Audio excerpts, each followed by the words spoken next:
Bom dia, eu sou o aluno Luiz Felipe, sou estudante do primeiro semestre do IFMS, da turma de 12 e 13 de Informática, e hoje eu vou ler o conto Poesia e os Deuses, de Lovecraft. Espero que gostem. Era uma noite úmida e sombria de abril. Logo depois do fim da Primeira Guerra Mundial, quando Márcia se viu sozinha com pensamentos e desejos estranhos, eram aspirações inauditas que deixavam a sala de espaço do século XX flutuando para o alto nos abismos do ar, na direção leste para os bosques de oliveiras na distante Arcádia, que ela vira somente em sonhos. Ela entrou no aposento para ficar sozinha, apagou os candelabros com sua luz brilhante e recostou-se no diva confortável ao lado da luminária solitária e que jogava sobre a mesa de leitura um brilho esverdeado, tão confortante quanto a luz da lua, que passava pela folhagem em torno do santuário antigo. Vestida com simplicidade numa saia preta apropriada para a noite e com um corte baixo nas costas, ela tinha a aparência de um produto típico da civilização moderna. Mas nessa noite, ela sentiu o abismo imensurável que separava sua alma do ambiente de prosaico que a cercava. Será que era devido à estranha casa em que vivia? Essa moradia de frieza, onde as relações eram sempre tensas e os internos não muito além de estranhos entre si? Era isso? Ou era algo extravio maior? Ou era algum extravio maior e menos explicável do tempo e do espaço, em que ela nascera tarde demais, cedo demais ou longe demais dos refúgios do seu espírito para que ele se conciliasse um dia com as coisas desprovidas de harmonia da realidade contemporânea. Para dispersar o estado de ânimo que a tragava cada vez mais para o fundo, a cada momento que passava, ela pegou uma revista da mesa e procurou por um pouco de poesia e seu poder curativo. A poesia sempre aliviara sua mente confusa melhor do que qualquer outra coisa quando estava com problemas. Embora muitos aspectos na poesia que ela tirasse um pouco dessa influência, mesmo nos versos mais sublimes, em algumas partes pairava uma névoa fria de feiura estéril e repressão, como o pó sobre a vidraça de uma janela através da qual se pode ver um pôr do sol magnífico. Virando as páginas indefinidamente, como se buscando um tesouro indefinível, de repente ela encontrou algo que dispersou a sua languidez. Um observador poderia ler seus pensamentos e dizer que ela encontrara alguma imagem ou sonho que a tinham aproximado mais dessa meta não alcançada, até então, do que qualquer imagem ou sonho que vivenciara antes. Era um pouco de verso livre, aquela concessão lamentável do poeta que passa por cima da prosa, entretanto não consegue chegar ao ser um poema melódico. Mas ele tinha toda a harmonia espontânea de um poeta, da que vive e sente, que procura às cegas por uma beleza revelada, destituído de uma formalidade. Ele tinha, no entanto, a harmonia das palavras espontâneas e sublimes. Uma harmonia que faltava nos versos formais e presos a convicções que ela conhecera. À medida que o lia, o ambiente à sua volta foi desaparecendo aos poucos e em seguida Só o que havia em seu entorno eram as névoas do sonho, as névoas púrpuras e salpicadas de estrelas que estão além do tempo, onde apenas os deuses e os sonhadores caminham. Lua sobre o Japão, lua branca e delicada, onde os budas de pálpebras pesadas sonham ao som do chamado do cuco. As asas brancas das borboletas dos lunares cintilam descendo sobre as ruas da cidade, calando constrangidos os pávios inúteis das lanternas, de som nas mãos das moças. A lua sobre os trópicos, um botão branco curvado, abrindo suas pétalas lentamente no calor do céu. O ar está cheio de fragrâncias e lâmbidos sons cálidos. Uma flauta toca sua música de inseto para a noite, sobre a lua pétala em curva dos céus. Lua sobre a China, a lua cansada sobre o rio do céu, um facho de luz sobre os salgueiros é como o brilho de 1000 peixinhos.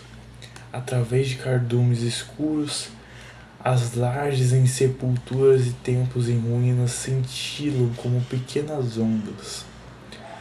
O céu está salpicado de nuvens como as escamas de um dragão. Em meio às brumas de sonho, a leitora exclamou para as estrelas ritmadas do seu prazer com a chegada de uma nova era de poesia. Um renascimento tupã. Fechando um pouco os olhos, ela repetiu as palavras cuja harmonia encontrava-se escondida, como os cristais do fundo de uma região antes do amanhecer, escondidos apenas para cintilar ardentemente com o nascer do sol. Lua sobre o Japão, lua branca e delicada. A lua sobre os trópicos, um botão branco curvado. Abrindo suas pétalas lentamente no calor do céu, o ar está cheio de fragrâncias, e languidos sons cálidos. A lua sobre a China, a lua cansada sobre o rio do céu. Nesse instante, saindo da névoa brilhou a figura divina de um jovem com um elmo alado e sandálias, segurando do caduceu e de uma beleza nunca vista na terra. Diante do rosto da sonhadora, ele agitou 3 vezes a varinha que Apolo lhe dera em troca de uma lira de 9 cordas, e sobre a sua testa colocou uma guirnalda de mirto e rosas. Então Hermes falou num tom respeitoso: ó ninfa, de tez mais branca que as irmãs de cabelos dourados de Siene, ou que as mulheres que habitam o firmamento de Atlântida, amada por Afrodite e abençoada por Palas. Vós descobristes realmente o segredo dos deuses, que encontrasse na beleza e na poesia. Oh, profetiza mais querida que a Sibila de Cuma, quando Apolo encontrou-a pela primeira vez, vos falastes verdadeiramente de uma nova era, pois mesmo agora em Melano o Pan suspira e se espreguiça no seu sono, desejando acordar e contemplar à sua volta as faunas pequenas com suas cordas de rosas e os sátiros antigos. Na sua ânsia vos descobristes o que nenhum mortal, salvo apenas uns poucos que são rejeitados pelo mundo, lembra-se: os deuses nunca morreram. Estavam apenas dormindo. O sono é sonhado, os sonhos dos deuses em jardins hespéricos, tomados de lótus e que ficam além do pôr do sol dourado. E agora se aproxima o momento do seu despertar, quando a frieza e a feiura vão perecer, e Zeus vai sentar-se uma vez mais no Olimpo. O mar em torno de Pafos já se agita, espumante de forma que só os céus antigos testemunharam. E à noite em Helicon os pastores ouvem murmúrios estranhos e notas meio esquecidas. As matas e os campos ficam trêmulos no crepúsculo com um bruxelar de formas brancas e saltitantes. Já o oceano imemorial produz visões singulares sob a luz de luas delgadas. Os deuses são pacientes e dormiram bastante, mas nenhum homem e nenhum gigante poderia desafiá-los para sempre. No Tártaro, os titãs se retorcem, e sob o Etna abrasador, os filhos de Urano e Gaia estão padecendo.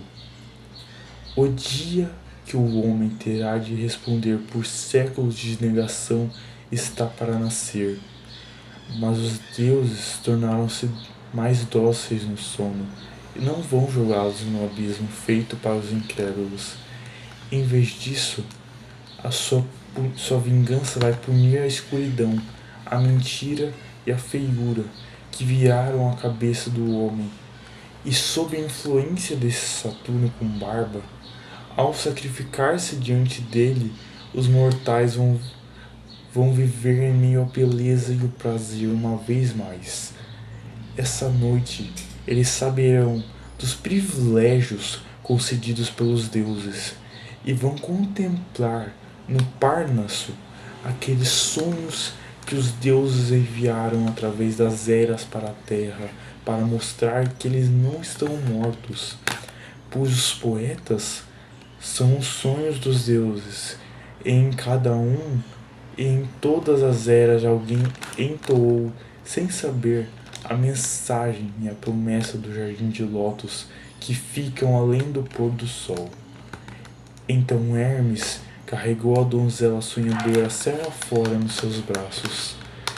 Brisas suaves vindo da torre de Elo fizeram com que flutuassem bem acima dos mares cálidos e fragrantes até encontrarem Zeus.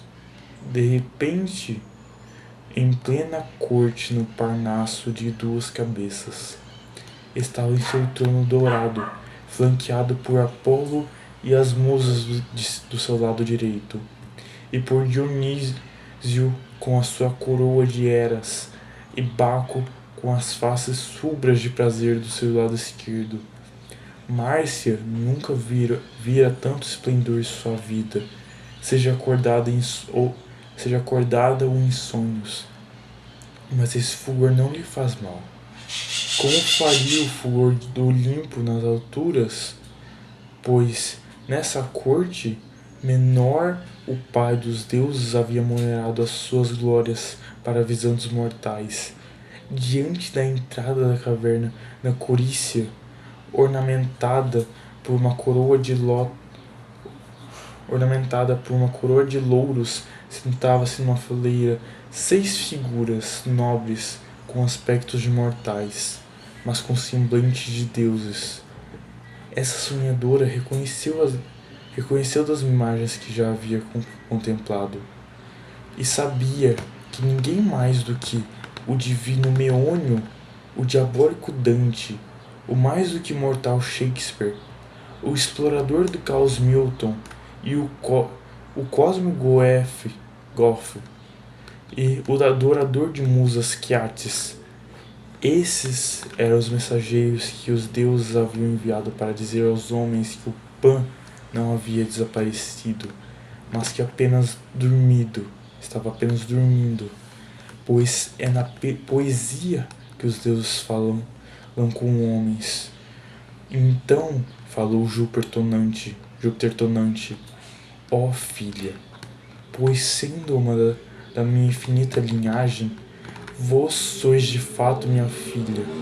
Contemplais sobre os tronos de honra e em marfim os augustos mensageiros que os deuses enviaram para baixo, para que nas palavras e na escrita dos homens possa ainda haver algum traço de beleza divina. Os homens já coroaram com justiça os outros bardos com láureas duradouras, mas estes foram coroados por Apolo, e estes eu coloquei em locais distantes, enquanto mortais que falam a língua dos deuses. Há muito que nós sonhamos no jardim de lótus além do oeste, e falamos somente por meio dos nossos sonhos. Mas a hora chegou para que nossas vozes não fiquem mais em silêncio. Chegou a hora do despertar e da mudança. Uma vez mais faetonte da honra rasante, crestando os campos e secando os riachos. Em Gaul, as ninfas solitárias e descabeladas choram ao lado das fontes que não existem mais. E os pinheiros junto aos rios ficaram vermelhos com o sangue dos mortais. Ares e o seu trem seguiram diante com a loucura dos deuses, e voltaram Deimos e Phobos empanizados de prazer. Terra vaga sem destino na sua dor, e os rostos dos homens são os rostos das fúrias. Mesmo quando a Astreia voou para os céus e as ondas da nossa despedida varreram todas as terras, salvo esse pico alto solitário, nesse mesmo instante e em meio a esse caos, preparado para proclamar a sua vinda e ao mesmo tempo esconder a sua chegada, está trabalhando um mensageiro nosso, recém-nascido, em cujos sonhos estão todas as imagens que os outros mensageiros sonharam antes dele. Ele foi o escolhido para misturar toda a beleza que o mundo já conheceu num todo glorioso e escrever as palavras que vão ecoar toda a sabedoria e a graça do passado. Ele é quem vai proclamar a volta e cantar sobre os dias que virão, quando os faunos e as dríades vão infestar seus bosques habituais com a sua beleza. A nossa escolha foi guiada por aqueles que sentem diante da gruta corícia, sobre os tronos de marfim, em cujas melodias você vai ouvir os tons de grandiosidade, por meio dos quais vos reconhecereis daqui que há alguns anos o mensageiro maior quando este vier. Preste atenção nas suas vozes quando um a um eles cantarem para vós.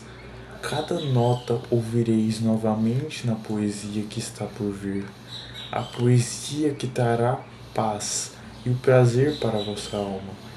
Apesar de que procurais por ela através dos anos de escuridão, prestarei atenção com cuidado, pois cada corda que vibra e desaparece vai tornar a aparecer-vos após o vosso retorno à terra. Como Alfeu, submergindo suas águas na alma de Elade, aparece com um cristal Aretusa na remota Sicília. Então Homero pôs-se de pé, o mais antigo entre os bardos, pegou a lira e entoou seu hino para Afrodite. Marte não sabia uma palavra em grego. Entretanto, a mensagem não caiu em vão sobre os seus ouvidos, pois no ritmo enigmático estava aquilo que falava a todos os mortais e os deuses, e não era preciso um intérprete. Da mesma forma, ocorreu com os versos de Dante e Goethe, cujas palavras desconhecidas fenderam o espaço celeste com melodias fáceis de se ler e venerar. Mas por fim, sotaques conhecidos ressoaram diante da ouvinte. Era o poeta de Avon, certa feita um deus em meio aos homens, e ainda um deus em meio aos deuses. Escreva para que do curso sangrento da guerra, meu queridíssimo o mestre, seu filho querido possa se afastar. Abençoe-o no lar em paz, enquanto eu de longe santifico seu nome com zelo fervoroso. Sotaques ainda mais familiares foram ouvidos quando Milton, que deixara de ser cego, declamou os seus versos imortais. Ou deixe que tua lamparina à hora da meia-noite seja vista em alguma torre alta e solitária, onde eu pudesse ficar além do ocaso da ursa maior, com o triplamente grande Hermes, ou trazer das esferas o espírito de Platão, para descobrir que mundos ou que vastas regiões mantêm a mente mortal, que renunciou à sua mansão nesse recanto carnal. Alguma vez deixa a tragédia esplêndida na patena como um cetro passar arrebatadora, apresentando Tebas, ou a linhagem de Pelopo, ou a história da divina Troia. Por fim, ouviu-se jovem de Queates, o mais próximo de todos os mensageiros do belo povo dos faunos. Melodias ouvidas são tão doces, mas as não ouvidas são mais doces. Portanto, flautas ainda doces sigam tocando.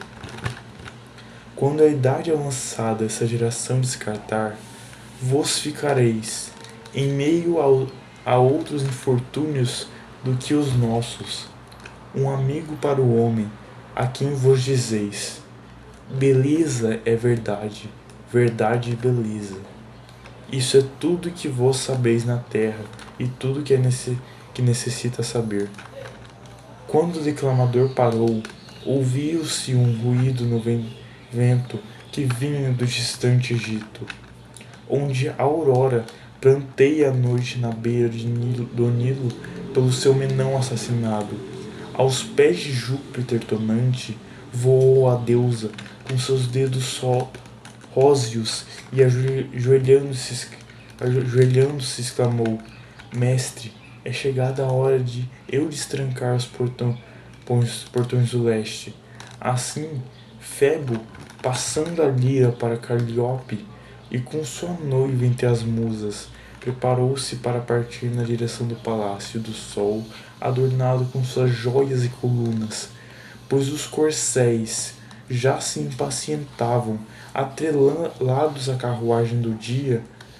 Então Zeus desceu do trono entalhado e colocou a mão sobre a cabeça de Márcia e disse: Filha, o amanhecer se aproxima, e é bom que retornais antes do despertar dos mortais para a sua casa.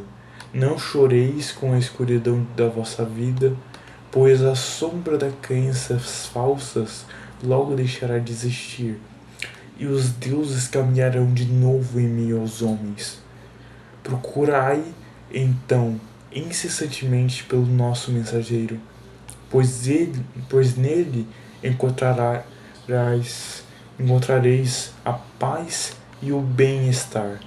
Com as suas palavras, vossos passos serão guiados para a felicidade, e nesses sonhos de beleza, vosso espírito encontrará o que ansiava. Quando Zeus terminou, o jovem Hermes pegou a donzela delicadamente nos braços e a carregou na direção das estrelas que se apagavam, para o alto e na direção oeste sobre os mares invisíveis. Muitos anos se passaram desde que Márcia sonhou com os deuses e com seu conclave no Parnaso. Hoje à noite ela está sentada na mesma sala de estar espaçosa, mas não está sozinha. O velho espírito de insatisfação é passado, pois ao seu lado está um cujo nome cintila com sua celebridade, o jovem poeta dos poetas que tem o mundo inteiro aos seus pés. Está lendo de um manuscrito palavras que ninguém ouviu antes, mas quando forem ouvidas, vão levar aos homens os sonhos e as fantasias que eles perderam tantos séculos atrás.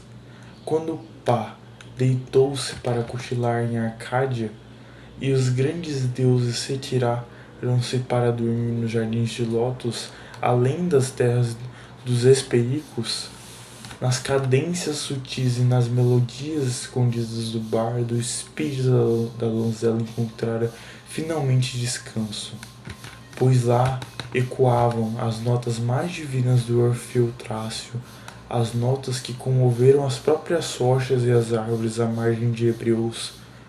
O declamador para e pede ansioso uma opinião.